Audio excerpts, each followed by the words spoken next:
Okay, this video is just going to be a general overview of the normal distribution. So you can see this covers content from a few chapters. It's really just a general overview of what is the normal distribution. Okay, so the curve looks like this. It's a bell curve. If you do have one of these, there is one on there to get a nice neat drawing. There it is there. So that's your normal distribution bell curve. Now, so it's a symmetrical bell-shaped function. So the mean, median, and mode are all the same thing right in the middle because it is symmetrical.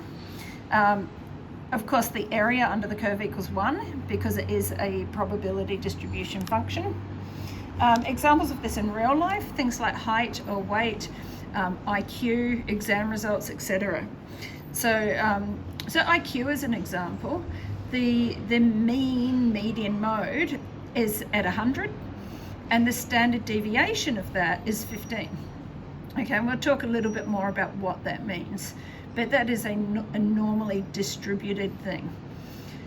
Now, we do use the population mean and standard deviation, so when you come to put things in your calculator, you're looking for the population ones, so the mean is mu, the standard deviation is the sigma symbol. Okay, so you're not, in your calculator, you're not doing the S, you're doing the actual sigma one. Now, this here is the function. Now, don't get scared, you don't need to know that. You're not going to use that, okay? But I just wanted to show you what it was. If you wanted, you could put it into Desmos. You can put in numbers for the mean and the standard deviation if you wanted to. I don't know this off by heart. I don't expect you to know it off by heart. I don't expect you to be using it while you're in high school. I just wanted to show you what it was. Okay, let's look at an example of the normal distribution. So for example, newborn babies have a mean birth weight of 3,000 grams, so 3 kilograms. It's actually just slightly above that, but that's close enough. And a standard deviation of 700 grams. So let's have a look at what that actually means. I'll just put a G there. Okay, so the mean is our 3,000 grams. So that's right here in the middle of our curve. The standard deviation, we would add a standard deviation and subtract a standard deviation, so add and subtract. So that's 3,000 plus or minus 700. And that gives us the values from 2,300 and 3,700, of course.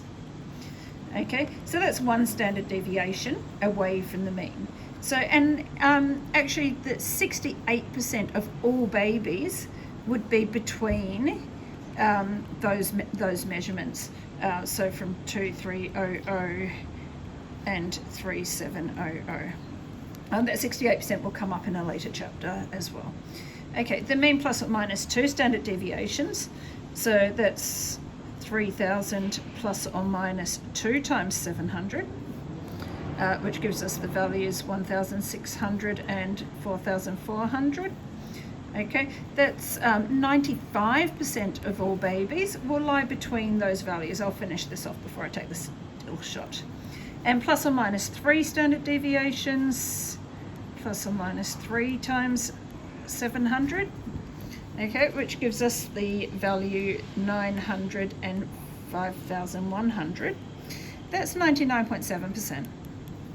Okay, 99.7% of babies, when they're born, they're between 900 grams and 5.1 kilograms. There's obviously still 0.3% there that can be outside those values. Obviously, it can't be less than 0. But the upper limit, who knows, that we do get heavier and heavier babies all the time. There's always a new record set for a heavier baby. So we can't say what 100% is exactly. We can say 100% at any moment in time, but that can change over time as well. But 99.7% of newborn babies will be between 900 grams and 5.1 kilograms. Now, as far as our curve goes, we can show that on our curve, and I've put little markers here. These are evenly spaced because each of them is 700 grams apart. So if I go up, that's 3,700 there, that's 4,400 there, and 5,100 would be around there somewhere. And on the lower end, 2,300 1,600 and my 900. So often we might put little lines like that where each of those values lie, and they are evenly spaced. Now we also talk about the z-scores relating to those. So I think I've actually got that on the next page. I do, but I'll just mention it here. So we have these things called z-scores, and what we do is we transform these numbers so that this is equal to 0, this is equal to 1, that's equal to 2, and that's equal to 3, -1, -2, -3. And those are z-scores. We'll learn how to find the z-scores. Okay, and that gives us a standard normal distribution where they're between -3 and 3. So we can say 95% of babies are in this region here. Okay, I'll just give a little bit more detail. Sorry for the slightly long video. These two curves here, they're both, so my red one actually should come down a little bit lower so it matches that side because it is symmetrical. They're both normally distributed. Okay, the area under each curve would still be 1 because it is a probability distribution. Okay, so the area has to equal 1. The black curve has a slightly lower mean than the red curve. Also, the black curve has a much smaller standard deviation, okay, which makes it much skinnier because a standard deviation is a measure of spread. A big standard deviation means they're spread out more. A small standard deviation brings them closer together. Okay, so here's what I was talking about with the standard normal distribution. So as I said, the standard normal distribution, we transform the data using this formula here.